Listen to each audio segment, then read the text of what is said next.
Halo pejalan sunyi, selamat datang di Jalan Sunyi, ruang berbagi ragam literasi terutama sastra dan teater.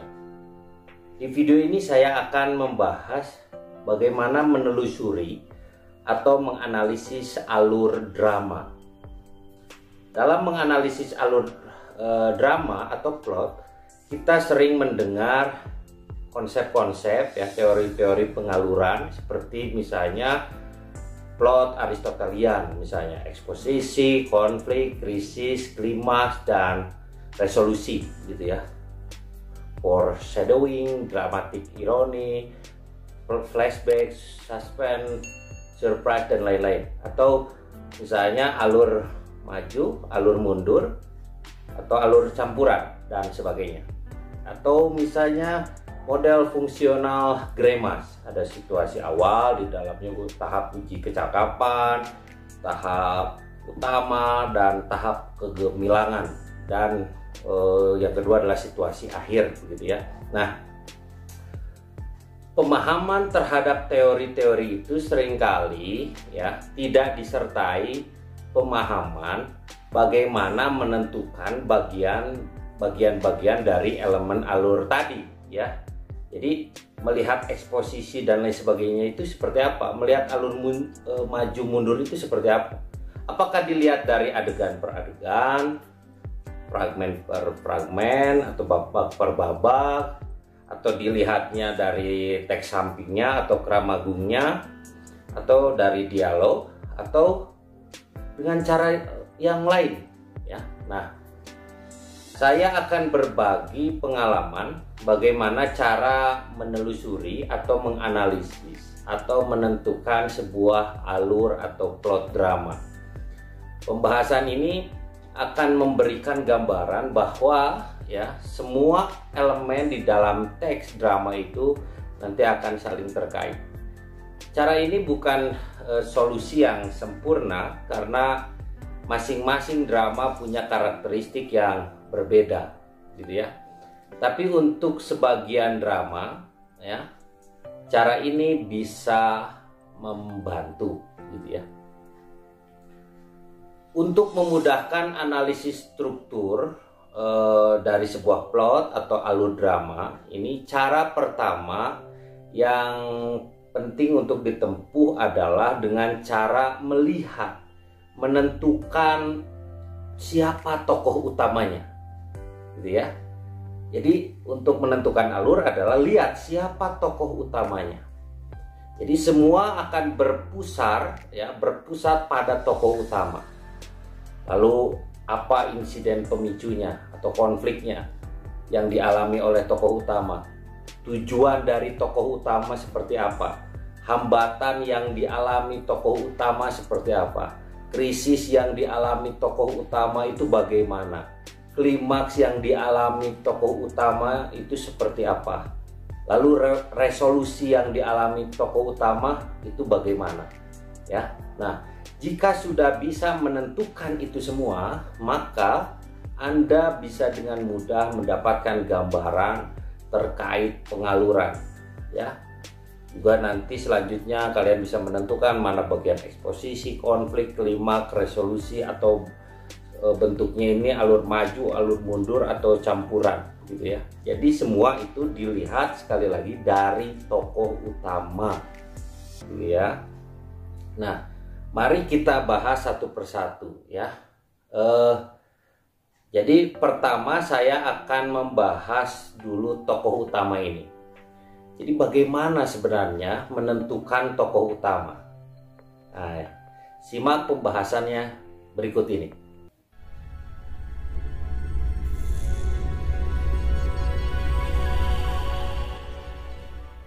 Tokoh utama ini adalah orang sentral dalam keseluruhan cerita. Jadi tokoh utama ini adalah sosok sentral dalam perjuangan untuk mencapai suatu tujuan begitu ya. Nah, dia bukan hanya sosok yang memiliki banyak dialog atau adegan. Jadi tidak diukur oleh banyaknya dialog atau adegan. Meskipun ya mungkin saja memiliki keduanya ya. Tetapi yang lebih mendasar adalah keinginan tokoh, tindakan, dan takdir dalam mengejar tujuannya. Jadi singkatnya, tokoh utama adalah orang yang kita lihat dan pikirkan. Atau kisah ini tentang dia, begitu ya. Nah, jadi sekali lagi bukan dari dialog ya, banyak sedikitnya dialog atau adegan. Kita tahu misalnya aktor terbaik FFI Piala Citra yang sekarang itu dia memerankan Mas Cindil, Mas Gunawan Marianto memerankan tokoh yang tidak berdialog sama sekali, tapi dia menggerakkan cerita. Nah, bagaimana mengidentifikasi tokoh utama itu? Pertama adalah dan ini mungkin yang paling jelas ya, dia harus benar-benar muncul dalam cerita. Tokoh di luar panggung atau di luar cerita, atau dia hanya dibicarakan saja tetapi tidak muncul begitu ya sosoknya. Seperti misalnya Godot, tokoh Godot dalam Waiting for Godot itu nggak muncul, tapi sepanjang cerita dibicarakan, itu tidak dapat menjadi tokoh utama ya. Karena justru melalui tokoh Godot ini ya, sebuah cerita dari tokoh-tokoh yang lain ini terungkap ya. Godot itu misterius, siapa dia ya, ada atau tidak juga jadi pertanyaan lah, kurang lebih seperti itu. Nah, kedua, tokoh utama harus berkehendak, jadi memiliki keinginan. Artinya dia memiliki kemampuan untuk membuat keputusan dan bertindak berdasarkan apa yang ingin dicapai atau ditindaklanjuti. Jadi pengambilan keputusan ini mencakup pilihan ya, tekad dan kemauan. Tokoh yang tidak mampu memilih dalam sesuatu yang berarti begitu ya, ini tidak akan menjadi tokoh utama yang kuat, karena dia tidak dapat mengendalikan arah cerita, busur ceritanya ya. Misal begini, bayi berusia 6 minggu misalnya, nah dia belum bisa ngapa-ngapain tuh, atau orang yang sedang koma ya. Bisakah Anda memikirkan drama apa yang memiliki tokoh utama seperti itu? Saya agak sulit ya membayangkannya. Jadi dia mesti punya kehendak juga gitu ya. Ketiga, ini tokoh utama dilihat, dia harus terlempar atau terbawa pada kondisi yang tidak seimbang gitu ya, atau mengalami konflik yang dipicu oleh sebuah peristiwa tertentu ya. Dan sebagai akibatnya, tokoh utama ini kemudian berusaha untuk mencapai tujuan yang diharapkan ya, untuk memulihkan keseimbangan dalam hidupnya ya. Nah, pemicu peristiwa tadi yang telah saya singgung akan dibahas lebih detail ya di uraian berikutnya. Yang keempat adalah tokoh utama tidak hanya harus memiliki tujuan, tetapi dia juga harus memiliki kemampuan untuk mengejarnya serta peluang untuk mendapatkannya gitu ya. Misalnya saya ambil contoh tokoh Abu ya dalam naskah Kapai-Kapai. Nah, tokoh Abu ini dia berjuang ya, terus berusaha untuk misalnya mengejar cermin tipu daya ya, sampai dia kejar ke ujung dunia gitu ya. Nah, meskipun pada akhirnya dia gagal mencapai tujuannya ya, karena begini, dia dapat cermin tipu daya itu setelah dia akan menemui ajalnya, jadi kan sia-sia, begitulah kurang lebih ya. Meskipun gagal ya, kita bisa menyadari bahwa ya dia telah berusaha, dan kalau dia bisa melakukannya ya bisa gitu ya. Nah, tokoh utama ini harus mampu melakukan perjuangan panjang untuk mencari penyesuaian kembali atau memulihkan kembali keadaannya yang tadi sempat tidak seimbang itu ya. Nah, jika tokoh utama ini menyerah pada tujuannya, gimana ya? Ya pembaca atau penonton juga ikut menyerah juga gitu ya, dan saya kira itu adil. Jadi jika tokoh utama tidak mau bertahan sampai akhir, jadi mengapa kita harus mengikutinya? Jadi lihat aja, dia pasti adalah tokoh yang biasanya itu berjuang sampai akhir atau tidak menyerah gitu ya. Tetapi bahkan semua itu tidak cukup untuk membuat kita peduli. Untuk itu kita perlu berempati dengan tokoh utama ya. Jadi saat kita berempati dengannya, kita secara imajinatif memproyeksikan diri kita ya ke dalam kesadaran dan keadaan tokoh utama. Kita memahami dan berhubungan dengan kebutuhan, perasaan, dan perilaku si tokoh utama.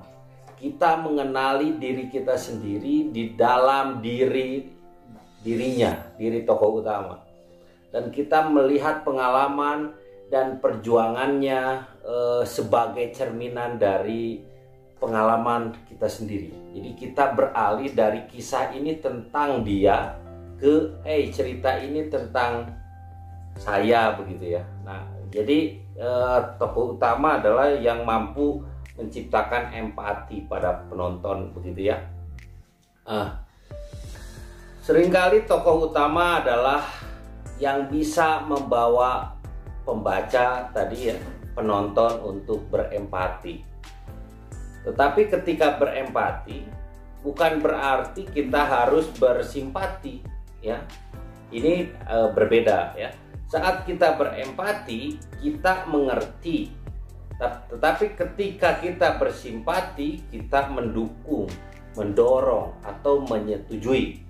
Nah, ini sesuatu yang berbeda begitu ya. Misalnya begini, ketika kalian membaca drama Orkes Madun 1, 2, 3, 4 lah begitu ya. Ada tokoh utamanya adalah Waska. Dia adalah pemimpin gerombolan ya. Gerombolan para perampok gitu ya. Dia kalangan kelas bawah gitu. Jadi dia berupaya untuk memberontak gitu ya. Melakukan pemberontakan. Kita bisa berempati padanya ya. Kemudian kita bisa membayangkan bahwa kemiskinan mesti dimusnahkan. Jadi membuat sistem kehidupan yang berkeadilan dan sebagainya. Ketika kita berempati, bukan berarti kita bersimpati pada tokoh utama bahwa Anda juga akan melakukan hal-hal yang sama, misalnya melakukan perampokan, tidak ya. Menghalalkan segala cara untuk lari dari kemiskinan. Nah, beda ya. Berempati tetapi belum tentu juga bersimpati gitu. Kelima, terakhir, tokoh utama digunakan untuk menggambarkan sudut pandang penulis tentang poin intinya atau gagasannya, keberpihakan penulis terhadap wacana yang diusung ya. Misalnya ya di Macbeth kita bisa melihat misalnya ambisi kejam yang mengarah ke dehumanisasi ya, dan pada akhirnya penghancuran diri begitu. Nah, Macbeth itu seperti itu, jahatnya luar biasa ya. Oedipus menunjukkan kepada kita kesombongan sebelum akhirnya jatuh. Waska dalam Orkes Madun 2 atau Umang-Umang misalnya itu berhasil merampok semesta. Tetapi akhirnya dihukum untuk hidup selamanya atau tidak dapat mati hukumannya. Ya, dia mengisi hidupnya kemudian dengan penuh kebosanan. Nah, harus dikatakan bahwa pembaca mungkin tidak setuju bahwa ini sebenarnya adalah pandangan yang diilustrasikan oleh tokoh utama ini ya. Jadi tidak apa-apa. Hal penting yang harus diakui adalah bahwa tindakan para tokoh utama ya menerangi tema pengarang ya sebagaimana itu ditafsirkan oleh sutradara dan rekan-rekan seninya begitu ya, aktor dan lain sebagainya. Baik, sejauh ini saya telah membahas tokoh utama sebagai karakter yang tunggal. Biasanya itu yang terjadi ya. Tetapi kadang-kadang tokoh utama itu juga ada yang ganda ya, 2 atau lebih begitu ya. Misalnya dalam Romeo dan Juliet ya. Kedua tokoh itu memiliki pemicu peristiwa atau konflik yang sama. Lalu tujuannya juga sama, yakni ingin hidup bersama begitu ya. Dan peralihan nasib dalam awal cerita ya, dari kebahagiaan sampai kehancuran mereka itu dialami secara setara ya. Nah, jadi ada 2 orang antara Romeo dan Juliet. Selain 2 tokoh utama, barangkali ada juga yang 3 atau lebih dari tokoh utama ya. Nah, dalam kasus seperti itu ya, biasanya setiap tokoh tidak perlu memiliki semua ciri yang tadi telah saya bahas sebelumnya. Kalau misalnya banyak tokoh utamanya, kita tidak perlu misalnya memiliki ciri yang sama di masing-masing tokoh utama itu ya. Satu tokoh utama mungkin dia kurang memberikan empati pada pembaca dibanding tokoh lainnya misalnya ya, itu tidak apa-apa. Sebagian mungkin kurang berjuang sampai akhir daripada tokoh lainnya ya. Namun jika dilihat ya secara keseluruhan, nah tokoh utama yang banyak tersebut ini memperlihatkan karakteristik yang sama sebagai satu tokoh utama. Jadi kalau banyak tokoh utamanya, kalian nggak perlu lihat posisinya sama ya, setara semua dengan elemen yang tadi saya bahas. Baik, saya akan meringkas kriteria dari tokoh utama ya. Pertama, dia berada dalam aksi atau tindakan yang membentuk cerita. Jadi tidak dibicarakan saja, tidak digosipin kayak Godot ya, dalam Waiting for Godot. Yang kedua, dia berkehendak ya. Dia berkehendak, dia punya tujuan, dia berkehendak ya. Yang ketiga, dia memiliki kemampuan untuk mencapai tujuannya, serta dia memiliki peluang betapapun kecilnya ya untuk benar-benar berhasil mencapai tujuan itu. Dan dia tidak menyerah dalam proses pengejaran pencapaian tujuan itu ya, tidak menyerah. Keempat, dia harus berempati, memberi empati pada penonton. Dia mungkin juga memberikan simpati pada penonton, meskipun tidak perlu keduanya. Yang kelima, dia berfungsi untuk menggambarkan sudut pandang penulis tentang gagasan utama yang diusung ya melalui tokoh-tokohnya. Nah itu. Yang kedua, ini kita bahas insiden pemicu peristiwa atau konflik. Peristiwa yang membuat tokoh utama kehilangan keseimbangan atau berada dalam situasi yang guncang ya. Nah, dalam penceritaan drama, baik sebelum awal cerita atau setelah cerita dimulai ya, itu tokoh utama biasa dilemparkan atau digiring ya pada peristiwa tertentu. Disebut pemicu peristiwa atau insiden pemicu itu karena memaksa tokoh utama untuk bertindak ya, memulihkan kehidupannya menjadi seimbang yang kembali gitu, karena tadi sempat terganggu keseimbangannya. Nah, perjuangan untuk mencapai penyesuaian kembali ini menentukan nanti rangkaian cerita awal ya, lalu tengah dan akhir gitu ya. Nah, sebelum pemicu peristiwa atau konflik ya, saya tidak bermaksud untuk mengatakan bahwa tokoh utama itu berada dalam kondisi yang harmoni, yang membahagiakan. Bukan berarti harus seperti itu ya. Karena kenapa? Bagi sebagian besar dari kita ya, kehidupan itu senantiasa berhadapan dengan urusan yang beragam. Ya, berayun, bolak-balik begitu ya, antara kebosanan dan kegembiraan, kesenangan dan kesakitan, kegagalan dan kesuksesan ya. Jadi Anda misalnya menemukan uang di jalan, tapi kadang juga Anda tidak dapat menemukan cincin Anda atau kunci motor Anda misalnya, atau dompet Anda hilang ya. Misalnya ada seorang perempuan cantik misalnya tersenyum pada Anda di dalam bis misalnya, lalu ada seseorang memutuskan suatu hubungan pada lain waktu misalnya. Nah, hidup kita ini dipenuhi dengan pasang surut yang bersama-sama menciptakan keberadaan yang kita kenali sebagai kurang normal ya, begitulah ya.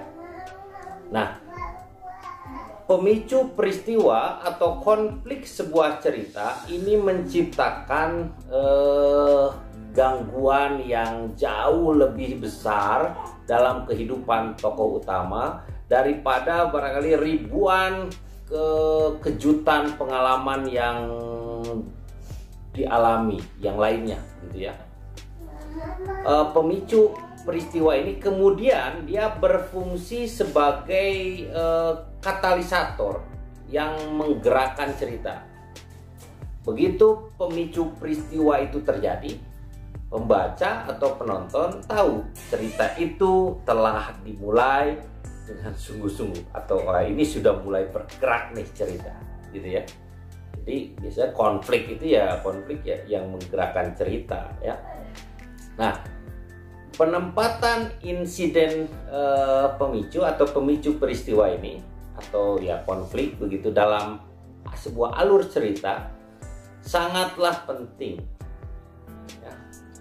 Jika ceritanya menarik dan dapat melibatkan perasaan penonton ya, untuk memikat dan bahkan untuk mengikat pembaca penonton begitu ya. Nah, insiden pemicu peristiwa ini ya, atau konflik ini biasanya terjadinya di awal.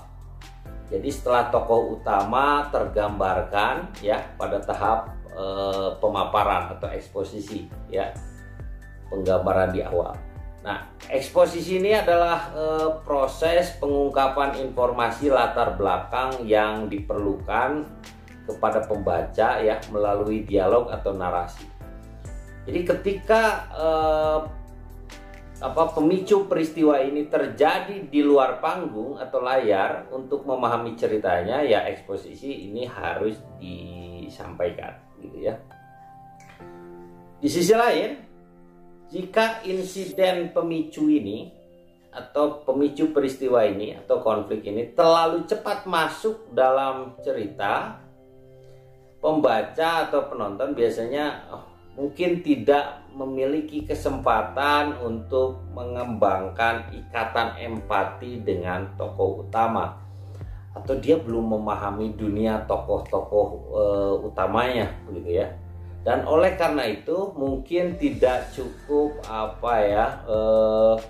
dia memahami keseluruhan cerita. Variasi lain dari kemunculan pemicu peristiwa atau insiden pemicu ini adalah saat peristiwa terjadi ya, tokoh utama kadang tidak mengetahuinya sampai beberapa waktu selanjutnya. Ada juga yang seperti itu ya. Nah, fungsi penting terakhir dari insiden pemicu atau pemicu peristiwa ini atau konflik begitu ya, adalah untuk untuk menyusun dalam tanda kutip adegan wajib ya. Adegan wajib ini biasanya muncul di akhir cerita, ya, ketika tokoh utama melakukan upaya terakhirnya untuk memenangkan perjuangannya. Singkatnya, insiden pemicu atau pemicu peristiwa adalah peristiwa yang membuat tokoh utama kehilangan keseimbangan, baik sebelum cerita dimulai, ya, atau tidak lama kemudian ketika cerita berlangsung. Setiap kali insiden pemicu ini, ya, atau pemicu peristiwa ini atau konflik itu terjadi, maka itu akan memaksa tokoh utama untuk memilih tujuan yang diyakininya, gitu ya. Nah, perjalanan yang dihasilkan menentukan rangkaian alur drama, awal, tengah, dan akhir, ya. Itu juga yang menyusun nantinya adegan wajib, gitu. Biasanya klimaks, gitu ya. Dimana tujuannya nanti terpenuhi atau tidak, ya, berhasil atau gagal, gitu ya. Nah, saya kira itu.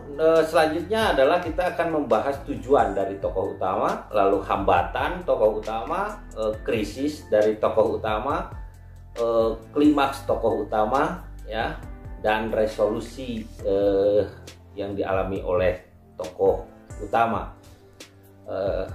Saya kira video ini dicukupkan sekian. Sampai jumpa di video selanjutnya, ya, melanjutkan pembahasan terkait alur ini. Sampai jumpa di video selanjutnya, semoga bermanfaat.